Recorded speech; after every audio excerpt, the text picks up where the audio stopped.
네, 오늘 본 말씀은 원래 욥기 36장 26절부터인데 제가 어제 그 36장을 다 읽어서 오늘 37장만 읽겠습니다. 우리 욥기 37장 1절에서 마지막 절까지 말씀을 함께 읽겠습니다. 이로 말미암아 내 마음이 떨며 그 자리에서 흔들렸도다. 하나님의 음성 곧 그의 입에서 나오는 소리를 똑똑히 들으라. 그 소리를 천하에 펼치시며 번갯불을 땅 끝까지 이르게 하시고 그 후에 음성을 발하시며 그의 위엄찬 소리로 천둥을 치시며 그 음성이 들릴 때에 번개를 멈추게 아니하시느니라. 하나님은 놀라운 음성을 내시며 우리가 헤아릴 수 없는 큰 일을 행하시느니라. 눈을 명하여 땅에 내리라 하시며 적은 비와 큰 비도 내리게 명하시느니라. 그가 모든 사람의 손에 표를 주시어 모든 사람이 그가 지으신 것을 알게 하려 하심이라. 그러나 짐승들은 땅 속에 들어가 그 처소에 머무느니라. 폭풍우는 그 밀실에서 나오고 추위는 북풍을 타고 오느니라. 하나님의 입김이 얼음을 얼게 하시고 물의 너비를 줄어들게 하느니라.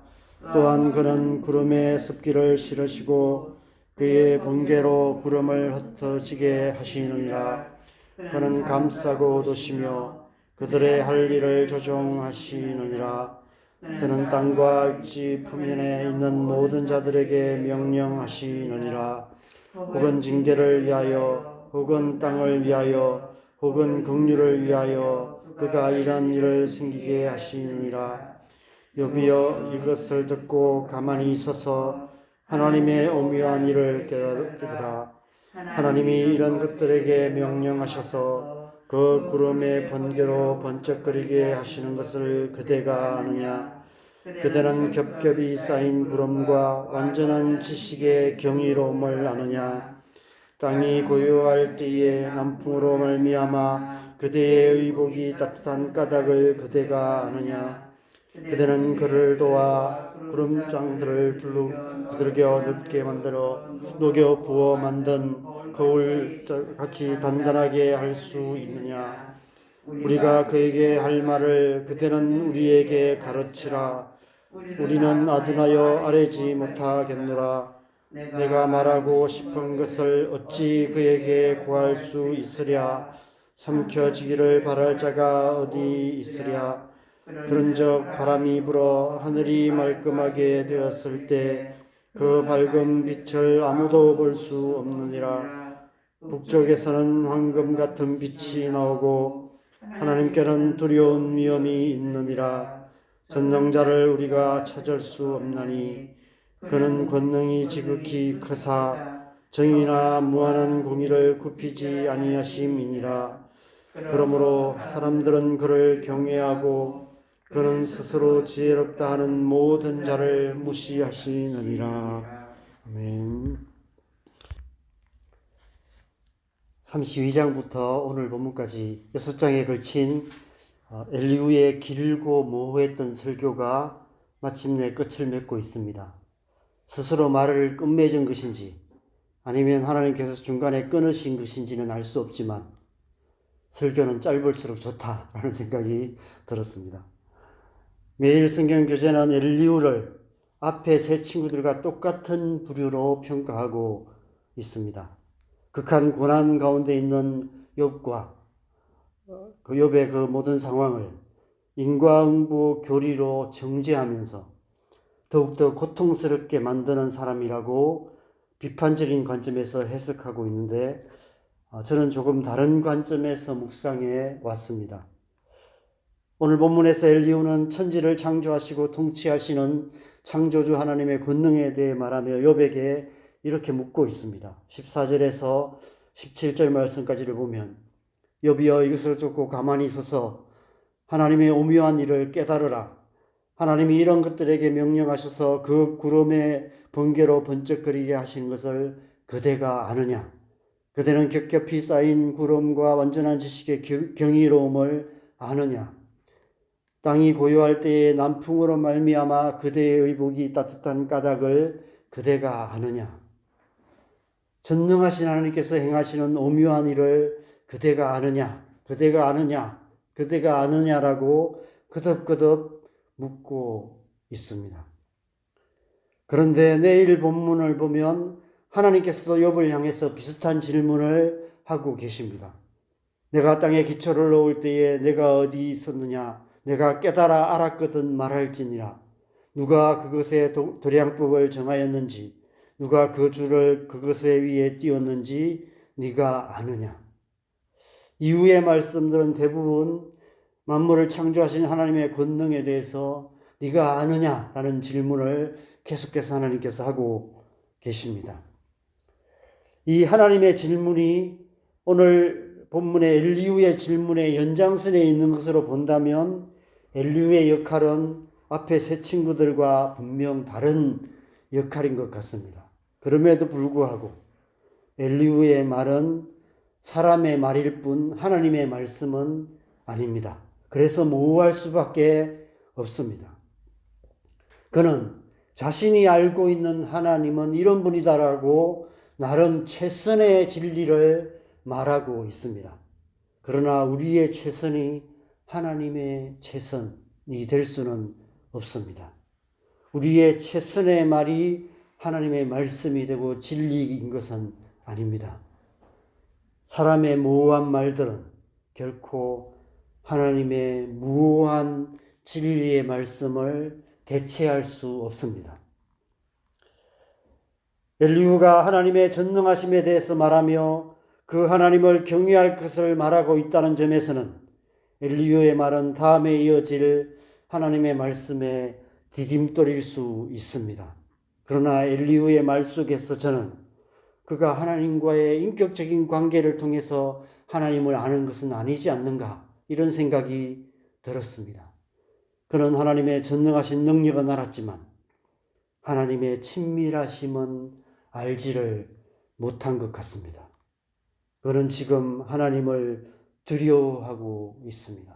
하나님은 저 멀리 하늘에서 만물을 통치하시고 조종하시는 그런 하나님이라고 그런 하나님으로만 알고 있는 것 같습니다. 그래서 욥이 하나님을 향해서 항변하는 말을 쏟아놓을 때 하나님께서 진노하셔서 벼락을 내리실까 봐 어쩌면 곁에 있다가 같이 벼락 맞을까 봐 두려워하고 있는 것만 같습니다. 그가 쏟아놓은 말들이 하나님과의 친밀감이 아닌 거리감만 더 커지게 만들고 있다는 점에서 엘리후의 말은 하나님의 말씀에 걸림돌이 됩니다. 저는 이 엘리후의 모습 속에서 설교자로서 저의 미숙함에 대해서 생각해 보게 됩니다. 내가 전하는 하나님의 말씀이 오히려 하나님 나라의 걸림돌이 되고 있지는 않은지 돌아보게 됩니다. 지금까지 수많은 설교자들이 하나님의 말씀을 전한다는 전제로 수많은 설교들을 했습니다. 그리고 지금도 수많은 설교들을 쏟아내고 있습니다. 과연 그 설교가 다 하나님의 말씀이라 할 수 있을까요? 여러분 설교를 듣다가 보면 가끔 이건 아닌데 그건 아닌데 라는 생각이 드실 때가 있으실 것입니다. 그럴듯한 논리로 자기의 생각을 하나님의 말씀인 것처럼 설득력 있게 말하는 말재주가 뛰어난 거짓 선지자들도 많이 있습니다. 우리가 끝까지 분별력을 잃어버리지 말아야 할 이유가 이 때문인 것 같습니다. 아무리 뛰어난 설교자라 할지라도, 아무리 성경 해석에 뛰어난 신학자라 할지라도, 아무리 위대한 설교자라고 칭송받는 설교자라 할지라도 모든 설교가, 모든 말이 다 옳을 수는 없습니다. 내가 전하는 설교가 100% 하나님의 말씀이라고 확신할 수 있는 설교자가 누가 있겠습니까? 엘리후와 그가 쏟아놓은 말들에 대한 평가가 학자들 사이에도 극명하게 갈리는 것만 봐도 그 사실을 알 수 있습니다. 성경을 해석하는 문제에 있어서 신학적인 차이가 큰 것도 그 때문입니다. 모든 설교자들은 자신이 전하는 말씀이 하나님의 말씀이라는 확신을 가지고 설교를 합니다. 그러나 설교자의 확신이 설교의 내용의 진정성을 보장해 주는 것은 아닙니다. 물론 늘 성경을 가까이 하며 하나님과 깊은 관계 가운데 거하는 설교자일수록 설교 내용의 진정성이 높아지는 것은 사실입니다. 그렇다고 그 설교가 100% 완전한 설교이고 무한 설교라고 할 수는 없습니다. 하나님의 말씀은 무하지만 설교는 무하지 않습니다. 오직 하나님께서 직접 하시는 말씀만이 무오합니다. 그런 의미에서 성도들이 설교 시간에 반쯤 졸고 있는 것도 은혜인 것 같습니다. 하나님의 말씀만 들으라고 헛소리 듣지 말라고 반쯤 졸게 하시는 게 아닐까 이런 생각이 듭니다. 적당히 졸면서 들으시기 바랍니다. 성경은 하나님의 무한 말씀을 기록한 책입니다. 그렇다고 성경책이 무한 것은 아닙니다. 왜냐하면 하나님의 말씀을 기록하고 보존하고 번역하는 과정에 참여한 사람들이 무하지 않기 때문입니다. 그 성경을 읽고 듣고 묵상하는 우리 자신도 무하지 않습니다. 하나님의 말씀은 분명하고 무한 말씀이지만 그 말씀을 전하는 자의 마음과 생각이 모호하고 그 말씀을 읽고 듣고 묵상하는 우리의 심령이 모호하기 때문에 설교를 통해서 전해지는 그 하나님의 무한 말씀이 모호해질 때가 참 많이 있습니다. 그래서 우리가 설교자의 설교를 들을 때 그 가운데서 하나님께서 내게 직접 말씀하시는 무한 말씀에 귀를 기울여 듣는 것이 중요합니다. 쉽게 말해서 잘 분별하여 들어야 한다는 것입니다. 오늘 설교를 통해서 또 오늘 본문을 통해서 하나님께서 내게 하시는 말씀이 무엇인지, 성령께서 내 안에 주시는 말씀이 무엇인지, 성령께서 내 마음에 감동으로 주시는 하나님의 음성을 들어야 한다는 것입니다. 욥기가 지혜서라는 사실을 다시 한번 기억하시기 바랍니다. 지혜란 분별력을 말합니다.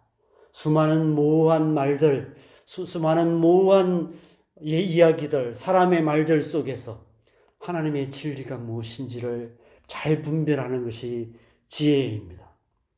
엘리바스도 빌닷도 소발도 그리고 엘리우도 심지어 욥까지도 모호함으로 가득한 그런 존재들입니다.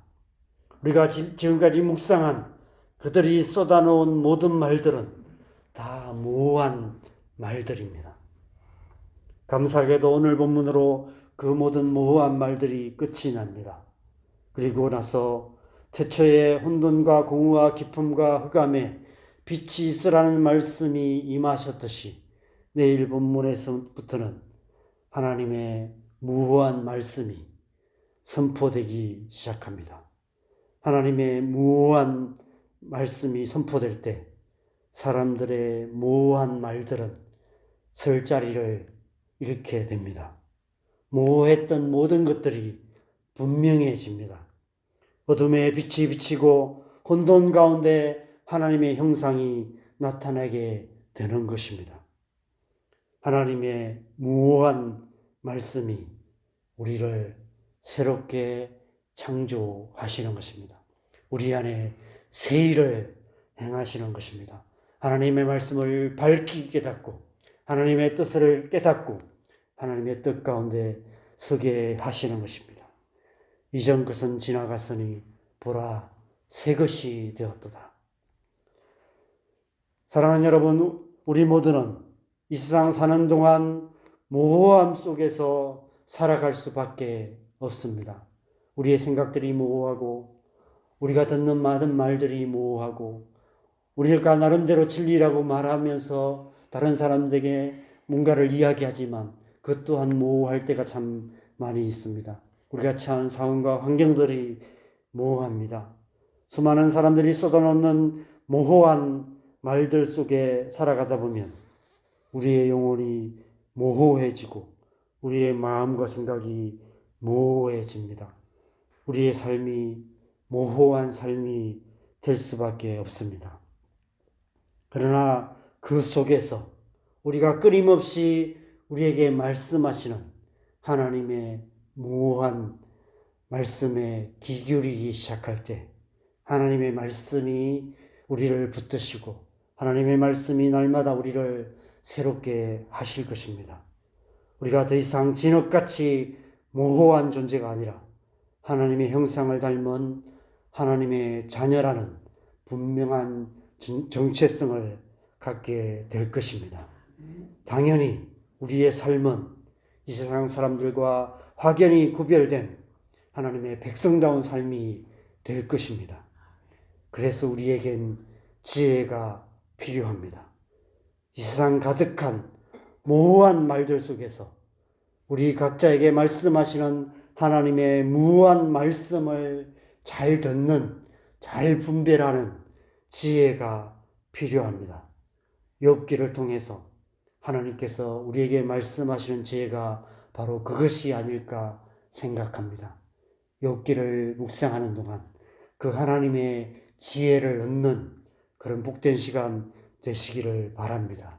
그 지혜로 하나님의 뜻을 잘 분별하여 하나님의 음성을 잘 듣고 하나님의 뜻 한가운데 살아가는 저와 여러분 되시기를 주님의 이름으로 간절히 축원합니다. 우리 함께 기도하겠습니다. 여러분, 우리의 마음과 생각은 참 모호할 때가 많습니다. 저는 욥기를 묵상하는 게 참 힘들었습니다. 너무 이렇게 묵상하면 할수록 모호해지는 것 같아요.